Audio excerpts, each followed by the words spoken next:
Me hacen el favor de confirmar si se escucha. Sí tenemos audio, sí tenemos audio. Gracias, gracias. Sí se escucha. Gracias, muy amables. Bueno, muy buenos días a todas y todos. Como les decía, vamos a dar inicio a la actividad formativa de este día. Les saluda Julio César Hernández. Y en nombre del Organismo de Mejora Regulatoria, les externo nuestro más sincero agradecimiento por atender a la convocatoria de la actividad formativa de esta mañana, que hoy tratará sobre el Registro Nacional de Trámites. Realmente es un privilegio para nosotros que nos puedan acompañar.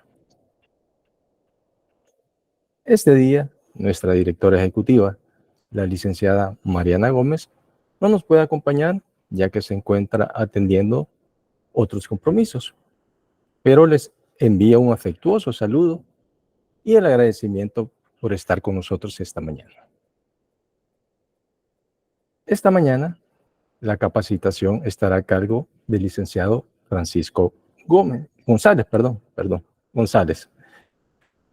quien será acompañado por el licenciado Mauricio Córdoba.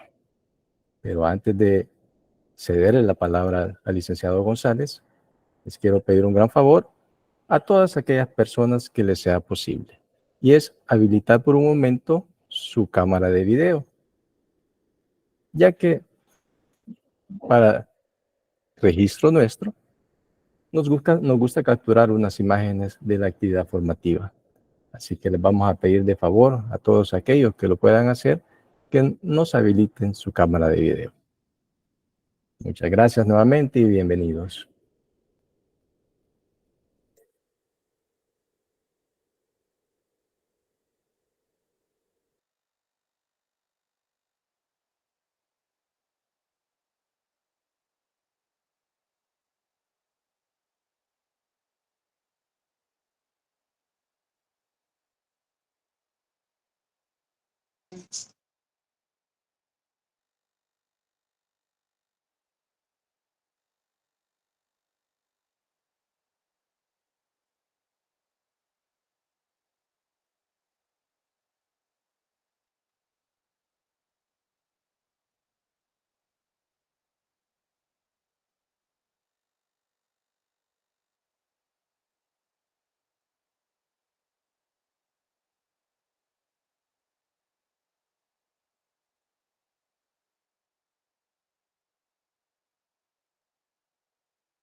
Mientras estamos en el proceso de capturar las imágenes requeridas, un par de comentarios.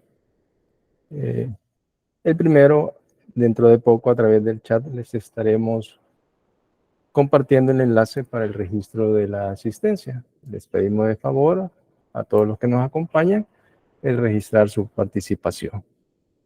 Así este día por la tarde les podremos hacer llegar el enlace a la grabación de la capacitación y la presentación que será usada por el licenciado González. Y nuevamente, encarecidamente, por favor, registrar su participación. El otro anuncio es, como ya lo sabrán los que nos han acompañado a otras actividades formativas, no pretendemos que estas actividades formativas sean un monólogo, sino que nos gusta que sean interactivas y participativas. Así que siéntanse, por favor, en toda la libertad de cuando tengan dudas, de cuando tengan una opinión, de solicitar la palabra. Ahí ustedes ven una manito, solo la activan y nosotros con gusto le cedemos la palabra, y aquel que no lo puede hacer a través de audio, pues lo puede hacer a través del chat. Nos escribe por el chat su consulta, su comentario, y con gusto le daremos lectura. Así que nuevamente nuestro agradecimiento a cada uno de ustedes, y en estos momentos cedo la palabra al licenciado González y al licenciado Córdoba. Adelante, por favor, licenciados.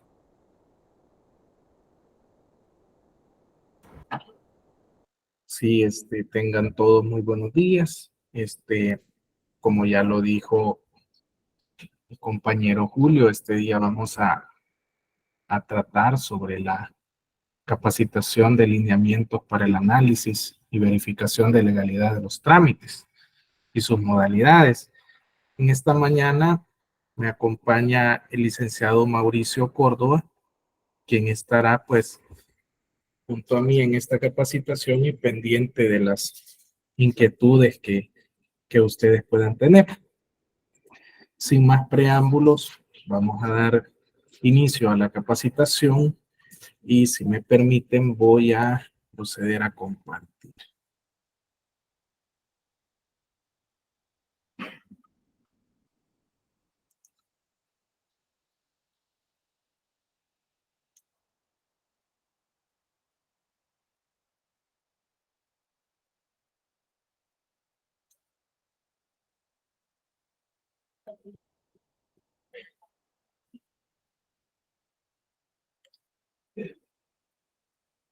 Ok.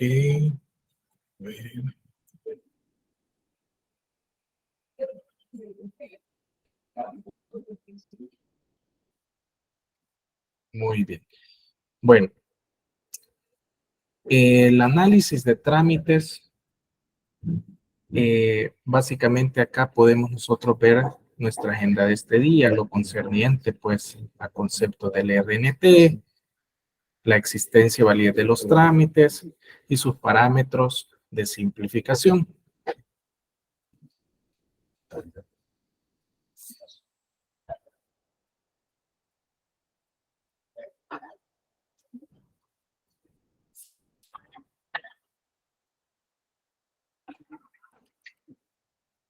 En los últimos años hemos tenido la aprobación de normas que son súper fundamentales para esta labor de administración y gestión pública que nosotros realizamos.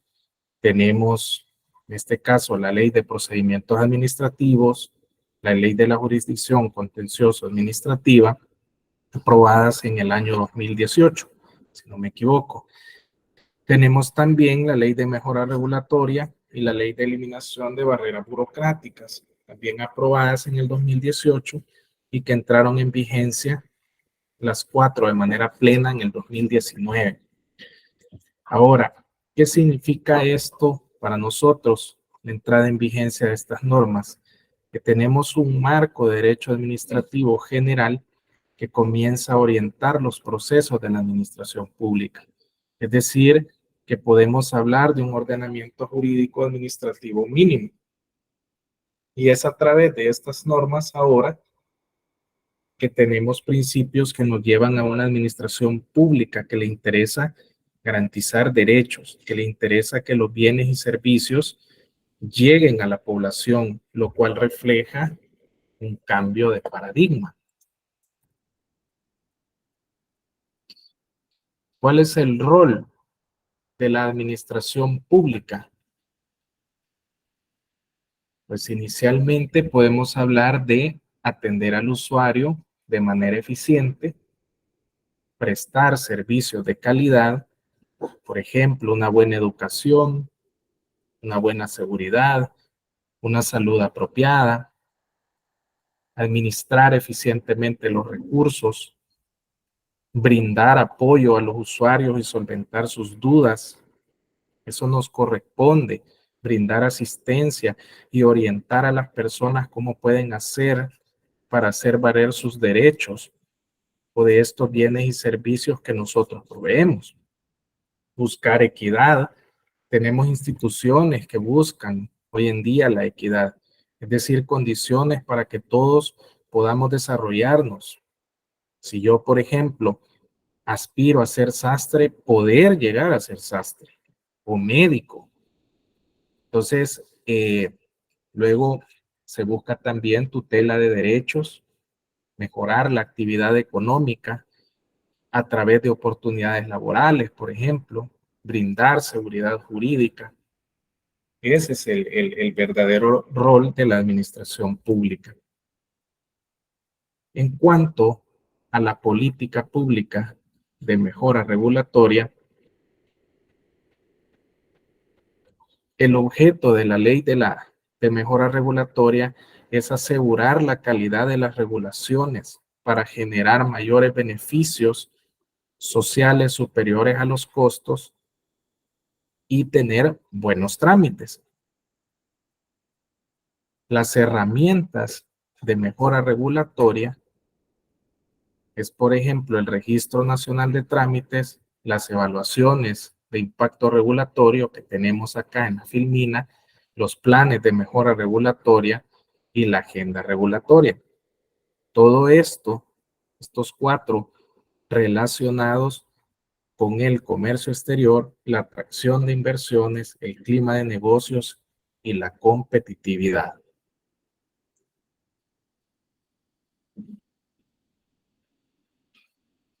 En cuanto a los conceptos fundamentales del Registro Nacional de Trámites, de conformidad al artículo 5, literal F de la Ley de Mejora Regulatoria, el Registro Nacional de Trámites es el registro en el que se inscribirán y publicarán los trámites de los sujetos obligados. En el registro se busca claridad en cuanto a los elementos y requisitos de un trámite que deben ser presentados por las personas y pueden ser exigidos por la administración pública como 2 partes de una misma ecuación. Así la gente sabe que debe entregar y la institución sabe que debe pedir conforme al marco legal vigente. Esto se hace con 3 objetivos. El primero de ellos es dar certeza jurídica. Al hacer nosotros la validación acá en el registro, el análisis legal de estos trámites y requisitos, estamos dando certeza jurídica. Contribuir con la transparencia de la información. ¿Qué quiere decir esto? Que si está claro lo que se va a pedir y por tanto lo que se va a entregar, aquí estamos frente a claridad en la información.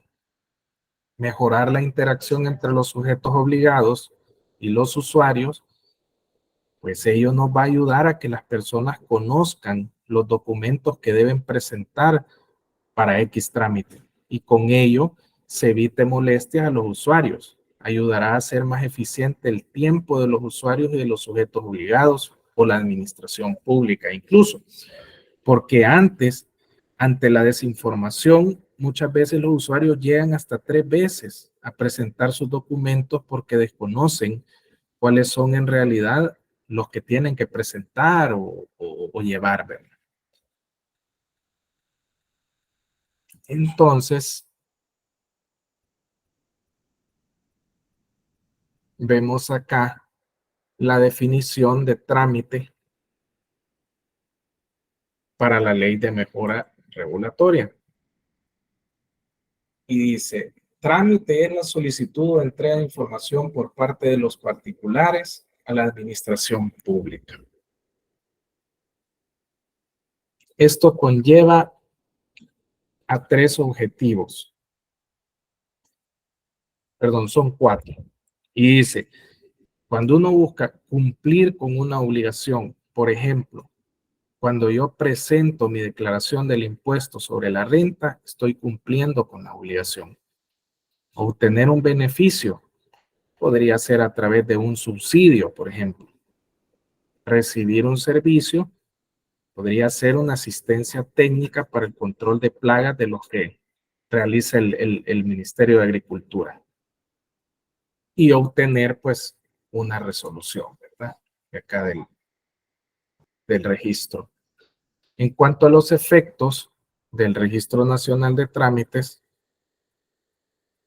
podemos mencionar Ningún trámite o sus elementos serán exigibles, y esto es bien importante, si no se encuentra inscrito en el registro.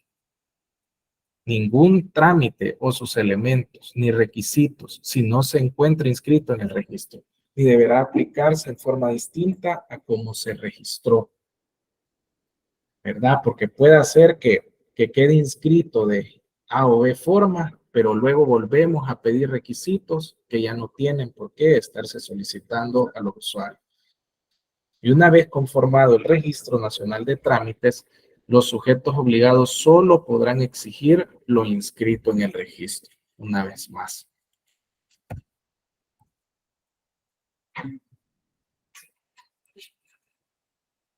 Sobre la plataforma, el Sistema Integrado de Mejora Regulatoria, SIMejora, ustedes ya habrán escuchado sobre ella que se está tratando de llevar, y esa es la finalidad, llevar a digitalizar todos los trámites, ¿verdad? Hay un portal tecnológico donde cualquier persona puede ingresar y ver si los trámites están inscritos o si tienen solicitud de inscripción. Este portal forma parte de la plataforma SIMejora. Y esta plataforma contiene los trámites del Registro Nacional de Trámites, almacena los trámites y requisitos de la administración pública.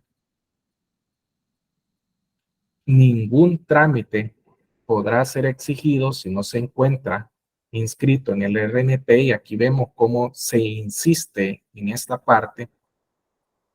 Cuenta con un catálogo de regulaciones, cuenta con reportería y cuenta con un módulo de denuncia a tu trámite. Esto es en el caso, como ya habíamos mencionado, de que ya se haya inscrito con ciertos elementos y requisitos un trámite y la administración esté solicitando al usuario nuevamente requisitos que habían quedado de lado, que no se tienen que pedir. Asimismo, se cuenta con un backend con acceso a sujetos obligados y un frontend con acceso al público.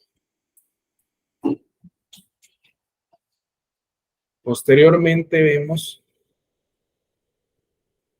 el uso de tecnología y proceso de evaluación de trámites en OMR. Acá estamos viendo el proceso, ¿verdad?, que conlleva prácticamente desde el inicio o inicios de un trámite hasta su inscripción y posterior entrega del certificado, que comienza con la capacitación, que es en lo que ustedes en este momento están, ¿verdad?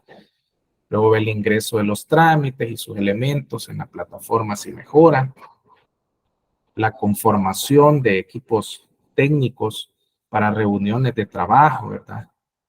En estas reuniones, posterior a esa conformación de equipos, se da la simplificación y evaluación de legalidad. Luego la validación final, que tiene que ver con la base legal de los trámites, de los requisitos, de sus elementos. Y luego viene la inscripción de los trámites o la declaratoria del rechazo de los mismos, ¿verdad? Desistimientos, si así lo considera el peticionante, y luego la emisión y entrega del certificado de inscripción del trámite. Posteriormente hablamos de la información al público que se da a través de la plataforma SIMejora. En cuanto a la existencia y validez del trámite, se ha dividido en 3 puntos, y son los aspectos generales, las modalidades y la base legal mínima. Dentro de los aspectos generales, para saber si estamos en presencia de un trámite o no, podemos determinarlo a través de 2 aristas, y es sujetos intervinientes y objeto de la actividad. En lo que concierne a los sujetos intervinientes, se ha elaborado un listado de supuestos mediante los cuales vamos a poder determinar si estamos frente o no a un trámite. Veamos. El primero de ellos dice: si la interacción o entrega de información se realiza únicamente entre instituciones de la administración pública o sujeto obligado. Acá claramente vemos que no estamos frente a un trámite, porque no debemos perder de vista que para que estemos probablemente frente a un trámite, no debe de ser únicamente información entre administración pública, sino debe de intervenir los particulares. El segundo dice: la interacción surge de oficio por parte de la administración pública, o sea, sin solicitud del particular. Nuevamente vemos que no estamos en presencia de un trámite. Si la interacción surge a iniciativa de los particulares, o sea, ellos mediante su petición directa a la administración pública, aquí sí vamos a estar frente a un trámite. Y si para realizar la actividad existe interacción entre el sujeto obligado y el particular, nuevamente vamos a ver que sí lo estamos. La clave acá es que preliminarmente, para que exista un trámite, debe de haber interacción entre el sujeto obligado, el particular, y entre la administración pública y el particular.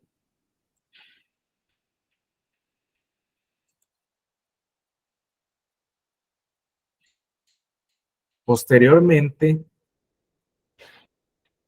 en cuanto al objeto de la actividad, de igual manera se va a mencionar varios supuestos a través de los cuales ustedes podrán concluir si estamos o no frente a un trámite. Esto de conformidad al objeto de la actividad. La interacción de los particulares con la administración pública tiene por objeto una obligación, servicio, beneficio o resolución de conformidad al concepto que vimos anteriormente, que venimos desarrollando, sí vemos que sería un trámite. La solicitud se basa en el derecho de petición. No hay norma expresa que se refiera a ella. Claramente esto no sería un trámite desde el momento en que no tendría base legal alguna, ¿verdad?, para desarrollarse.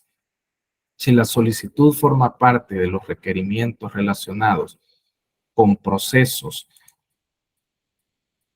de compras públicas, no es un trámite.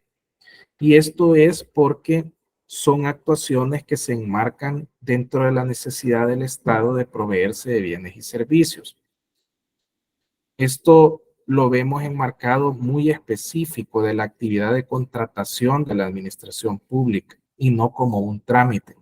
Entonces vamos a partir que los aspectos de compras públicas no son trámites. La solicitud forma parte de procesos relacionados con acceso a la información pública. Tomando en cuenta que los procesos relacionados con acceso a la información pública se hacen en todas las instituciones, nosotros hemos llegado a la conclusión que no se trata de trámites en estricto sentido. ¿Por qué? Porque esto es el ejercicio directo de un derecho constitucional y se trata más bien de un procedimiento especial que la ley para ese derecho ha establecido ya en la Ley de Acceso a la Información Pública.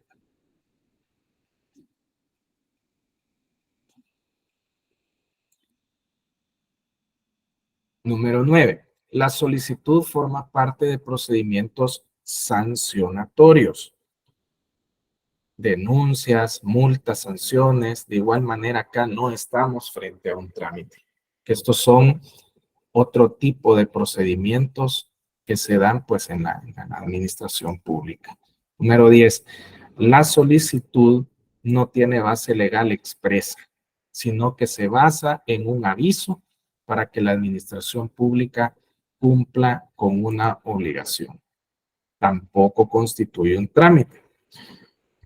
Por ejemplo, el aviso que un particular puede dar ante la alcaldía para que se apersonen a podar un árbol, eso no es un trámite, porque ya es una obligación que tiene la alcaldía. Es algo que ya ella hace de oficio. Siempre tenemos que pensar en la interacción entre la administración y los particulares. Eso no debemos de perderlo de vista. Si esto se activa por un particular, podría ser un trámite, pero si es una obligación que ya la administración tiene, entonces no lo es. 11. La solicitud se basa de modo genérico en la expedición de constancias y demás con base en la Ley de Procedimientos Administrativos. Tampoco constituiría un trámite. Si hablamos de constancias y demás elementos, son aspectos generales del procedimiento que son comunes a cualquier proceso y que pueden ocurrir o no dentro del mismo. Entonces, esto es puramente procedimental. La solicitud se refiere a la presentación de recursos en el marco del proceso administrativo. No sería un trámite. ¿Y por qué? Porque la presentación de un recurso o medio de impugnación no constituye un trámite. Los recursos se dan en el marco de un proceso administrativo nuevamente. Son fases propias de este. Otro caso podría ser el desistimiento, que tampoco sería un trámite, sino que es un derecho que tiene el dueño de la pretensión en desistir de ella en cualquier momento, ¿verdad? El particular interviene para dar inicio al proceso, pero no vuelve a intervenir ni se necesita de ello. Tampoco. ¿Por qué? Porque entonces el particular no está esperando una respuesta, una autorización o un servicio. La solicitud se refiere a una inspección de un proceso sancionador que no requiere la participación del particular.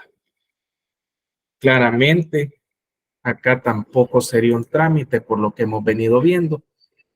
La inspección se está dando para determinar aspectos vinculados con una determinada infracción y estas inspecciones normalmente están enmarcadas dentro de una denuncia. La entrega de información se refiere exclusivamente a facultades de fiscalización de la administración pública.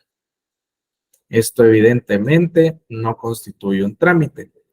La facultad de fiscalización, esto es una facultad de vigilancia que tiene la administración pública y normalmente no se activa por una petición del particular. Entonces, desde ahí no entra dentro de la definición de trámite que ya venimos analizando. El trámite afecta el clima de negocios, la competitividad del comercio exterior o la atracción de inversiones.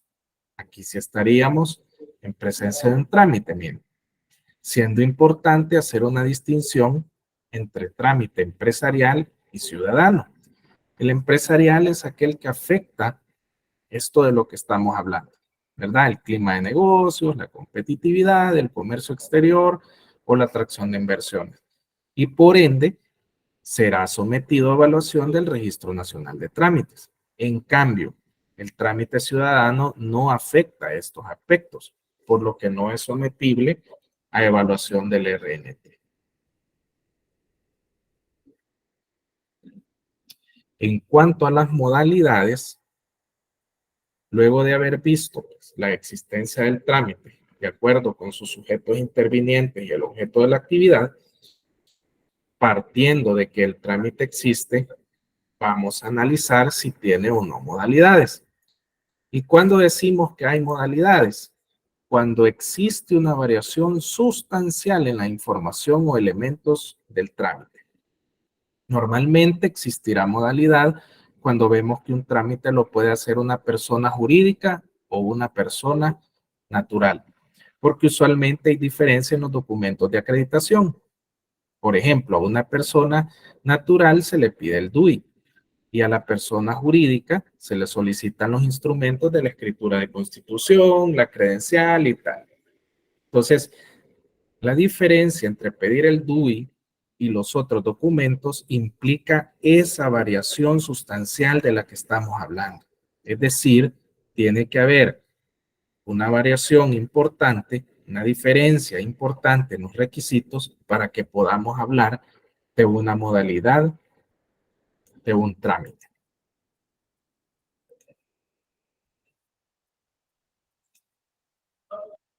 Entonces, cuando decimos nosotros que hay una modalidad, cuando pensamos que hay una modalidad, cuando se dan esas variaciones sustanciales, veamos acá los siguientes supuestos. Durante el intercambio se exigen los mismos requisitos en todas sus variantes. Acá no estamos frente a una modalidad. ¿Por qué? Porque estamos hablando que independientemente si es persona natural o jurídica, se piden los mismos requisitos. Si estamos diciendo que para que haya modalidad debe de haber variación en los requisitos, entonces no es la modalidad. Hay variaciones en la información de acreditación en persona natural y jurídica. De acuerdo a lo que hemos venido hablando, sí estaríamos frente a una modalidad. El trámite se refiere a varias actividades y los requisitos varían de acuerdo con cada una de ellas. Si estamos frente a una modalidad. Por ejemplo, si yo quiero que me den un permiso sanitario, pero dentro de estos permisos yo puedo tener salas de belleza, hostales, si para estas diferentes actividades el permiso sanitario que se pide tiene requisitos diferentes, entonces estaríamos frente a una clara modalidad del trámite. El trámite tiene renovaciones, sí estamos frente a una modalidad. Nos hemos encontrado en el registro con estos casos en los que el trámite de origen tiene ciertos requisitos y luego existe una renovación de este trámite en el que ya no se piden los mismos. A lo mejor y hay muchos que se pidieron al inicio que ya no es necesario pedirlos nuevamente porque ya la autoridad ya los tiene, ya en la renovación ya no se piden esos, pero además en la renovación sí se piden otros. Entonces, acá sí estamos claramente frente a una modalidad. Habiendo terminado la parte de las modalidades, podemos pasar a lo que es la base legal mínima. De igual manera, en la misma dinámica, vamos a ir viendo los siguientes supuestos en los cuales, por su base legal, podremos determinar si el trámite tiene una base legal adecuada y, por tanto, este será susceptible de inscripción en el registro. Si el origen se basa en una ley o en una norma con rango de ley, por ejemplo, tratados internacionales o decretos presidenciales con carácter de ley, conocidos como decretos de ley, que tiene que ver con el principio de legalidad, podríamos decir que es una base legal apropiada para que un trámite sea inscrito. Aunque el origen no se sabe en ley o en norma con rango de ley, el trámite es necesario. Este trámite, digamos, no está en la ley. pero es indispensable su realización. Sin él pongo, por ejemplo, en peligro la seguridad de las personas. Si la importación de sustancias, por ejemplo, peligrosas, no tuviera base legal, lo que tengo que hacer es ir y resolver ese problema normativo antes de solicitar su inscripción en el RNT, en vista que el trámite es necesario. Número 3, los requisitos tienen como base de ley un reglamento u otro instrumento. Tiene la base legal mínima, si es así. Y si el trámite y sus requisitos se basan en una normativa interna del sujeto obligado, acá, por ejemplo, memorandos, circulares, reglamentos de organización, entre otros, aquí sí no es una base legal válida.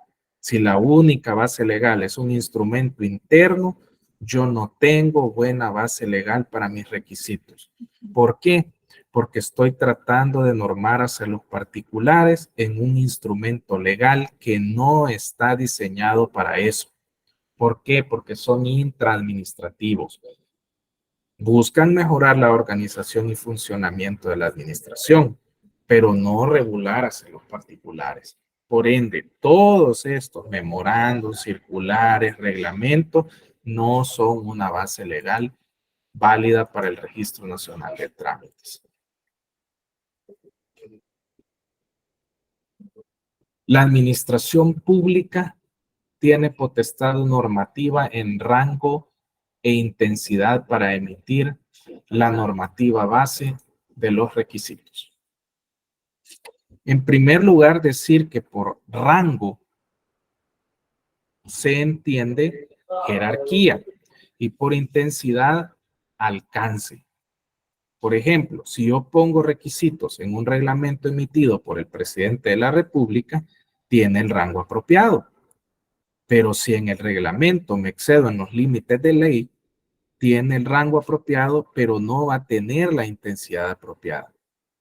Hay un problema de legalidad y de constitucionalidad aquí, perdón. Por eso, cuando yo analizo la base legal del trámite, no solo veo que exista la norma, sino que ésta se haya emitido válidamente por una autoridad competente y que tenga la jerarquía y el alcance que le corresponde. El instrumento infralegal en que se basan los requisitos ha sido publicado en el Diario Oficial. Muy bien. Esto así es porque sabemos que una norma no publicada en el Diario Oficial no es una base legal válida. Si yo no publico en el Diario Oficial, hay un menor nivel de garantía para el conocimiento de las personas.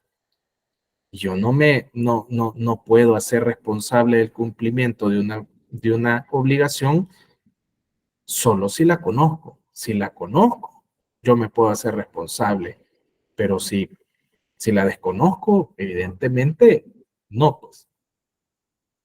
Número 3, la base legal del cobro consta claramente en un instrumento legal de jerarquía apropiada. Es importante que el cobro se emita en un instrumento legal de jerarquía apropiada y que esté publicado en el Diario Oficial. Esto siempre es importante y por ende sí tendría una base legal adecuada para el registro. Acá podemos ver también el instrumento legal que contiene el costo ha sido publicado en el Diario Oficial. Excelente. Entonces, habiendo agotado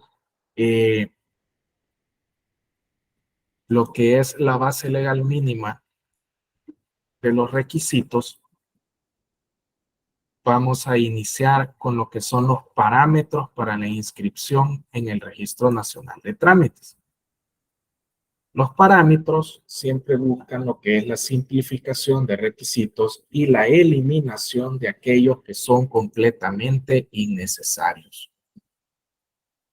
El primero de ellos habla sobre eliminar documentos emitidos por la misma institución que los solicita. o que sean relativos a información que deba poseer. Si yo estoy pidiendo una solvencia municipal de mi municipio, estoy en este parámetro. ¿Por qué? Porque yo no puedo pedir ese documento. Yo lo que voy a exigir a la persona es que se encuentre solvente, pero no le voy a pedir una solvencia emitida para hacerle su trámite. Si yo mismo la estoy emitiendo, no se la voy a pedir para resolverle.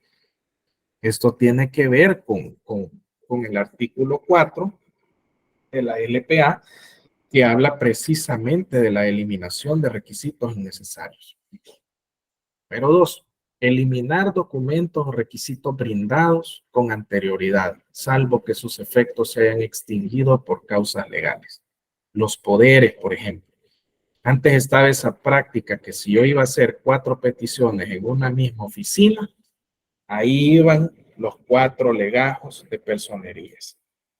Si yo ya comparecí con uno y además el mismo día los estoy yendo a dejar, con uno basta, a menos que sus efectos legales, como dice el parámetro, hayan extinguido. De lo contrario, no tengo por qué estarlos dando de nuevo. Número 3. Eliminar requisitos de uso común que obren en registros públicos, tales como acreditativos de la existencia de las personas o pedir copias simples. El artículo 4 de la LPA nos habla de no pedir o eliminar estos requisitos. Sin embargo, en el caso de los requisitos de uso común que obran en registros públicos, en el OMR reconocemos las dificultades de las instituciones en dejar de pedirlos.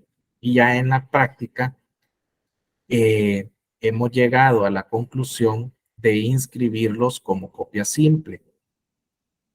Claro, con la condición de que solo se deben presentar si no se han incorporado anteriormente o si sus efectos legales han extinguido. En el número 4 dice eliminar declaraciones juradas que solo buscan reafirmar la veracidad de documentos presentados, salvo que acredite una circunstancia para la cual no haya otro medio de prueba. Las declaraciones juradas que deben de simplificarse o ya no pedirse son aquellas donde se dice, mire, yo le juro por lo más sagrado que lo que estoy colocando en el formulario es cierto. Este tipo de declaraciones juradas no agregan valor ni agregan un elemento adicional a lo que se pretende verificar. Esas deben eliminarse. Nosotros permitimos que la autoridad coloque una especie de advertencia que en caso de brindar información que no sea cierta, dará lugar a la responsabilidad correspondiente.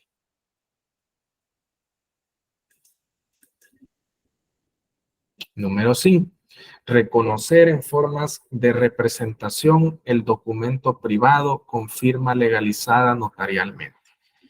Si yo me quiero cerrar a que mi trámite solo se puede hacer con cláusula especial o poder especial, yo debo tener una base legal que ampare eso. Si no, quiere decir que sí se puede con otros instrumentos, como un poder general administrativo o este documento privado con firma legalizada del que estamos hablando. Indicar el contenido mínimo de la petición en caso de escrito libre, tomando en cuenta el artículo 71 de la LPA.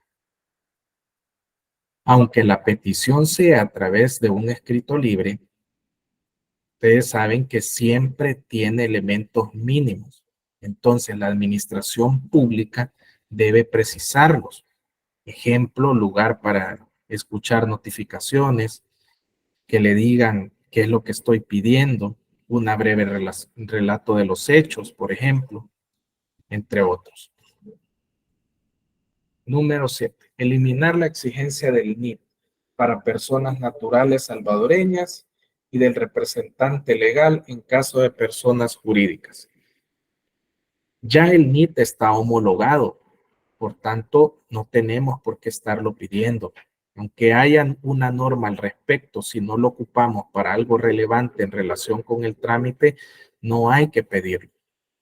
Y el del representante legal, hemos tenido casos en los que se pide su NIT en trámites que se está buscando una autorización para la persona jurídica. En este caso, lo que me va a interesar es el NIT de la persona jurídica, pero no el del representante legal, porque es que no está actuando de manera particular, a menos que exista una razón válida para pedirlo. Por ejemplo, en zonas francas, donde sí es relevante pedir el NIT del representante legal. Estas son excepciones, porque hay ciertos beneficios fiscales para estos sujetos, pero en términos generales, el NIT del representante legal no es relevante para un trámite de la persona jurídica. Número 8. Eliminar la exigencia de formalidades excesivas. DUI al 150%, copias certificadas innecesarias. Nos hemos encontrado con instituciones que piden el DUI al 150%. ¿Con base en qué? ¿Quién me obliga a eso? O con instituciones que si uno no lo lleva a colores no lo aceptan, o que piden copias certificadas de documentos privados. Si los notarios no pueden hacer copias certificadas de documentos privados con base en la misma ley de la jurisdicción voluntaria, ¿por qué entonces les vamos a estar pidiendo cosas contra la ley? Esto muchas veces se basa a partir que el solicitante es mentiroso y yo por eso necesito la copia certificada, dicen muchas veces. Pero también se basa en que lo pido en contra de la buena fe de la que habla la LPA. Yo debo aceptar ese documento que me llevan. Si yo desconfío, investigo. Y si me doy cuenta de que es falso, entonces denuncio, porque para eso están esos mecanismos.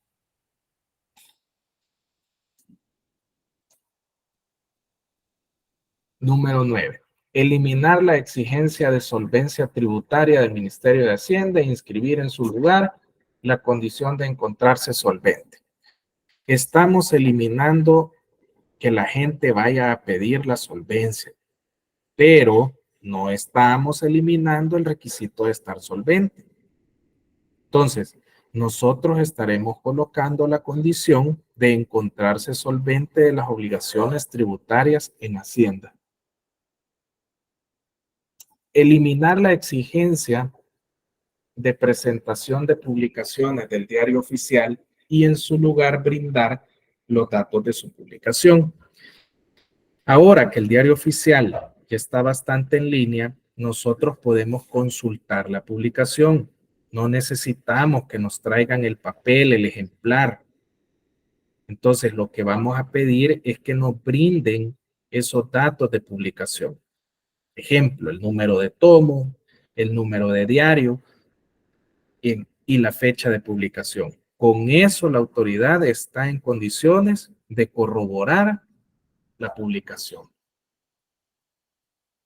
Número 11. Proporcionar hojas de verificación o instrumentos de evaluación en el caso de inspecciones y especificaciones técnicas. Esto es bien importante.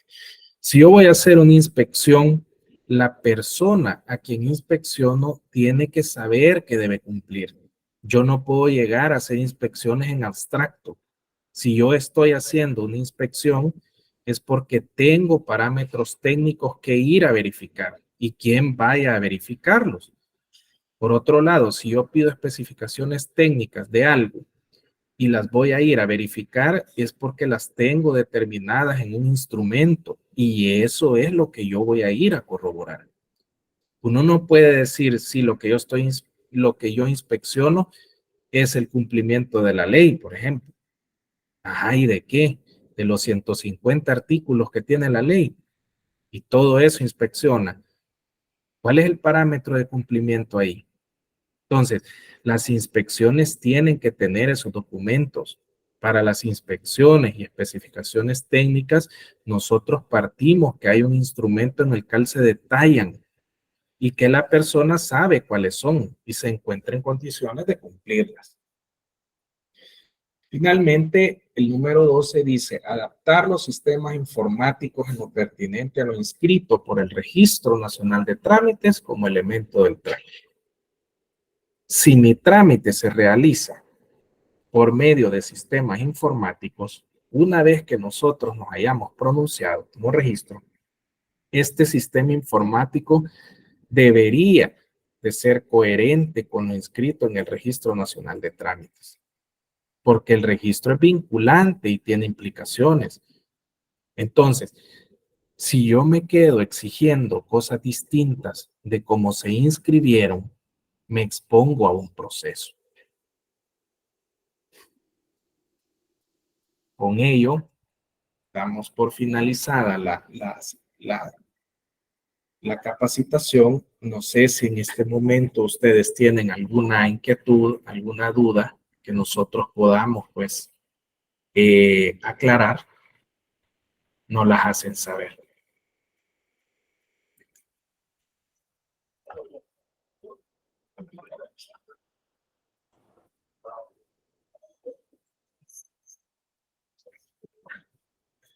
Muchas gracias, licenciado González, por su exposición. Todavía tenemos un espacio por si alguien tiene alguna consulta, algún comentario que desea hacer, lo puede realizar en estos momentos. Le recordamos a todos aquellos participantes que no han registrado su asistencia que por favor lo hagan a través del enlace que les hemos compartido en el chat para poderles compartir los elementos que se han utilizado en esta capacitación. Julio, José Miguel Arana ha levantado la mano. Adelante, José Miguel, por favor. Gracias. Fíjese que mi consulta va encaminada en lo siguiente. Año pasado le dimos seguimiento a lo que es la ley. Yo trabajo para la alcaldía de Apanega y le dimos seguimiento. Estamos a la espera de enviar el reporte de trabajo, los avances en esa materia. Ahora bien, mi pregunta va encaminada en esto. Yo trabajo mi plan de trabajo anual para este año y me encuentro con ese eje de trabajo que es la mejora regulatoria como política pública. Mi pregunta va enfocada en eso. ¿Es necesario que figure esta entidad o este nombramiento en el organigrama de trabajo o es una facultad así que solo se maneja a manera interna de cada unidad que le han asignado esto? Ahí va mi pregunta.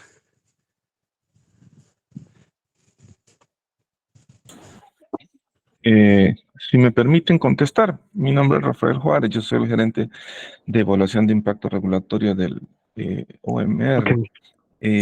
La ley establece que esta es una función que se le va a asignar a una persona, pero que no es parte de, o sea, no es un puesto de trabajo diferente, que no va a recibir una remuneración adicional, sino que se le va a dar espacio para que pueda cumplir con sus funciones. Entonces, en ese sentido, como que no va en el organigrama, sino que dentro de las funciones, así como se lo asignan a un área, se la pueden asignar al jefe de otra área, ¿verdad? Es decir, no va en el organigrama. No sé si me explico con eso. Sí, muchas gracias. Quedó clara la pregunta. Gracias.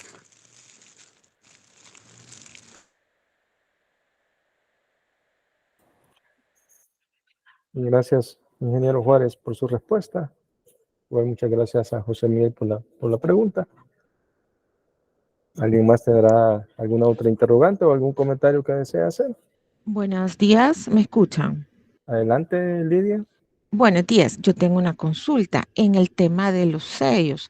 En el caso de las empresas, hasta donde yo sé, los sellos no están como un requisito legal. Entonces, cuando se hagan las peticiones, por ejemplo, nosotros nos hemos encontrado aquí formularios de peticiones en donde están los espacios para que se pongan los sellos. Mi pregunta es, eh, ¿cómo van a hacer esa revisión? ¿Cuál es el criterio? ¿Se pueden pedir los sellos de las empresas o es algo que no se debe de pedir? Sí, fíjense que en ese caso los sellos no es un requisito obligatorio, Lidia, es algo opcional. Basta con que la personería esté bien acreditada para nosotros. El sello sí ya es opcional para las empresas o cualquier otro Gracias. peticionario. Cuando usted me dice que es opcional, significa que el formulario no lo tenemos, no estamos obligados a modificarlo, o sea, que quede ahí el espacio en donde pedimos el sello. Pero aunque no lo pongan, nosotros estamos en la obligación de hacer el trámite. Mi pregunta es porque si ustedes nos dicen, no, mire, el trámite no, eso no es obligatorio, estamos claros que no es obligatorio y no les vamos a aceptar el registro del trámite si ustedes no modifican ese formulario, porque entonces nosotros pues tendríamos que ver ahorita, vea, modificar el formulario. O si ustedes van a aceptar ese formulario así como está, pero nos van a hacer la aclaración de que no es obligatorio. Mire, no es obligatorio.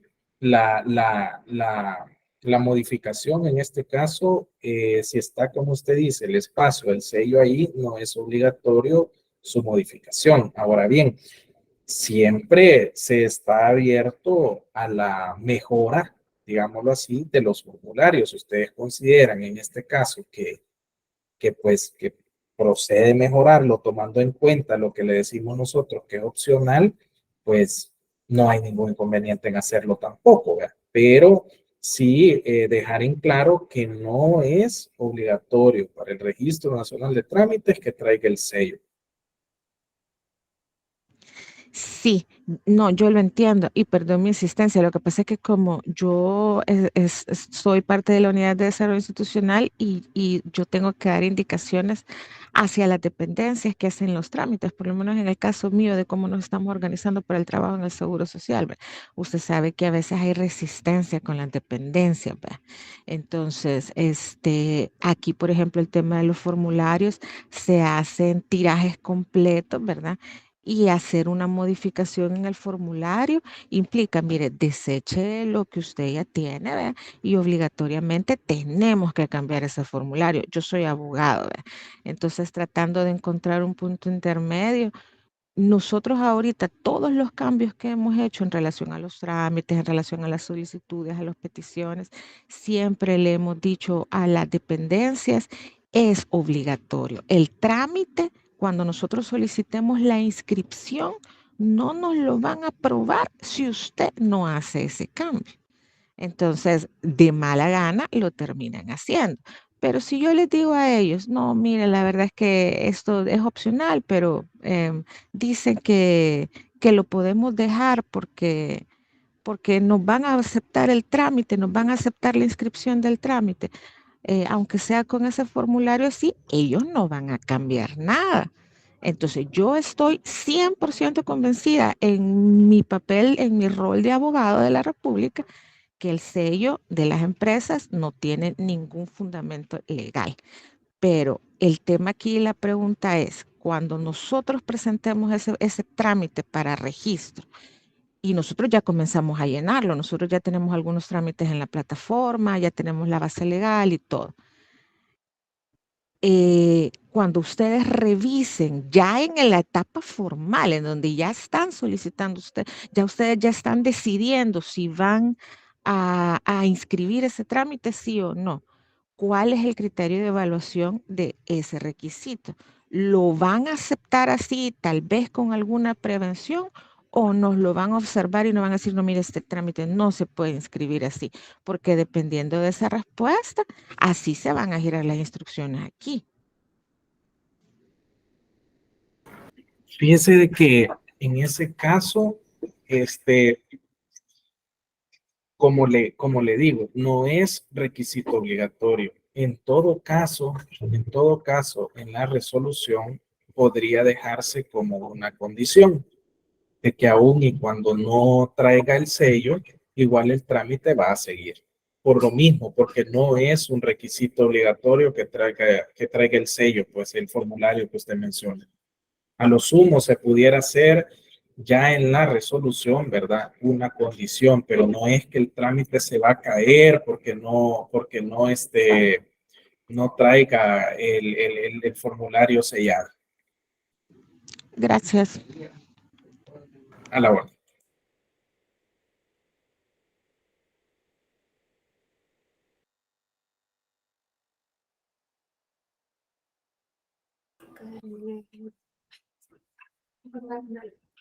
Gracias, licenciado González. Gracias a Elías Uncín por su pregunta. No sé si alguien más tiene alguna otra interrogante.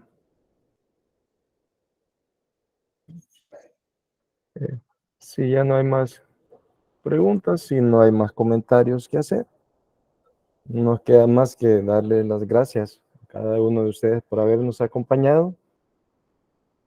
Recordarle nuevamente a aquellas personas que nos han acompañado y no han registrado su participación, que lo hagan a través del enlace compartido por el medio del chat. Así como les hemos venido diciendo, les podemos compartir los elementos utilizados en la capacitación. Así que nuevamente muchas gracias al licenciado Francisco González por su exposición, al apoyo brindado por el licenciado Mauricio Córdoba, igualmente al apoyo brindado por el ingeniero Rafael Juárez. Muchas gracias a cada uno de ustedes por habernos acompañado esta mañana. Han sido todos muy amables, así que les deseamos que tengan un muy buen día. Muchas gracias.